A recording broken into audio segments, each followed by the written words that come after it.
Les conditions, pression d'huile, température du moteur sont dans les règles. Donc, on va faire le décollage. Un des appareils également qui est assez bizarre, si vous le regardez avec le train d'atterrissage, on dirait que ça a été fait pour soutenir un char d'assaut. C'est un appareil qui a été utilisé pour faire des atterrissages et des décollages courts qu'on utilisait souvent pour les vols de nuit. Donc, le pilote n'avait pas véritablement une vision vraiment idéale du terrain sur lequel il était pour atterrir. Et pourquoi on faisait ce type d'atterrissage dans des terrains plus ou moins entretenus, non éclairés? Parce qu'on faisait l'infiltration d'espions derrière les lignes ennemies, particulièrement en France, territoire occupé par l'Allemagne durant la Deuxième Guerre mondiale. Et pour les agents des opérations spéciales, c'était l'avion qu'ils utilisaient pour aller et revenir de la France, le Lysander, avec des ailes de toile. Voilà, vous allez voir, décollage court. Dave qui pousse les gaz. Et voilà, quelques centaines de pieds. On a quitté le sol. On prend de la vitesse. Et on va tirer légèrement sur le manche pour s'envoler aux commandes du Westland Lysander 3. Était le Lysander.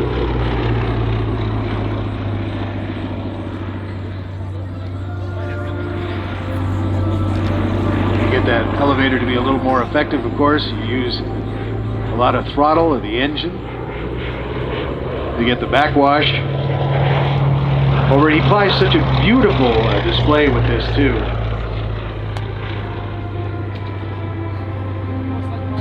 During the war, he used to drop spies basically behind enemy lines and then get back out again safely. A lot of those pilots lost their lives in those endeavors.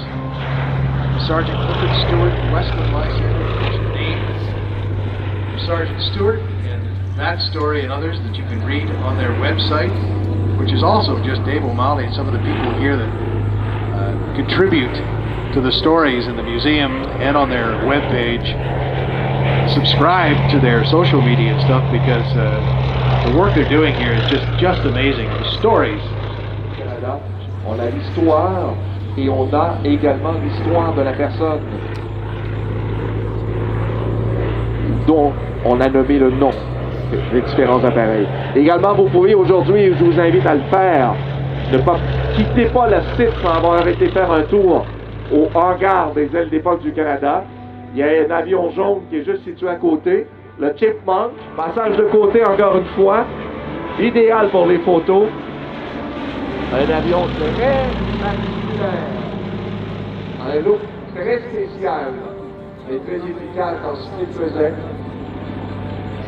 Un avion qui a été créé en 1936. Il y a près de 1800 de ces Lysander qui ont été fabriqués, équipés d'un moteur Bristol Mercury, un moteur radial de 870 chevaux, et il pouvait atteindre une vitesse de 212 000 à l'heure, et un appareil, encore une fois, un des tout premiers avec les technologies d'atterrissage et de décollage court pour faire les missions dont on parlait. Également, il y a plein de Lysander qui ont été peints en jaune et noir pour être très visibles parce qu'ils avaient une tâche très ingrate et Hatfield. Ah, il nous salue au passage, je pense que Dave est content.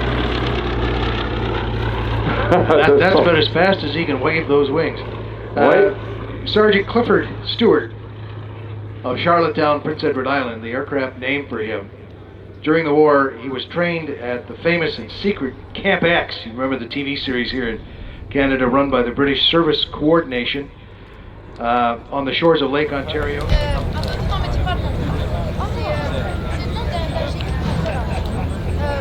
And Dave is a long way from the wheels, sitting so high up in this airplane. And again, he talks to he spent, I think, about 4 years of his life, if not more, in the air, flying just about every type of airplane, airliners for Air Canada for years.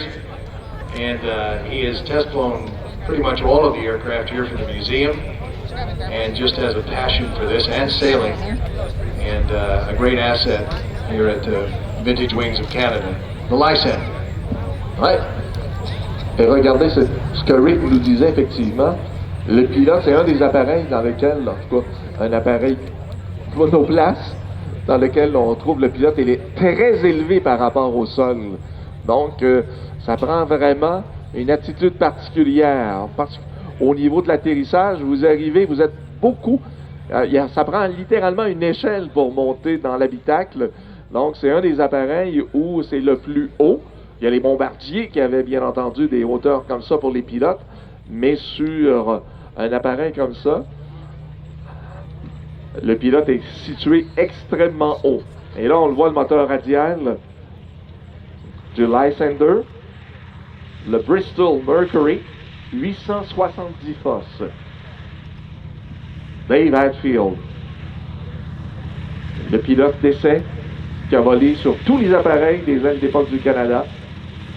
Un pilote qui a travaillé pour Air Canada, commandant de bord pendant de très très nombreuses années. Il a passé une partie importante de sa vie aux commandes d'un appareil et il a été dans les airs pendant plusieurs années, si on prend le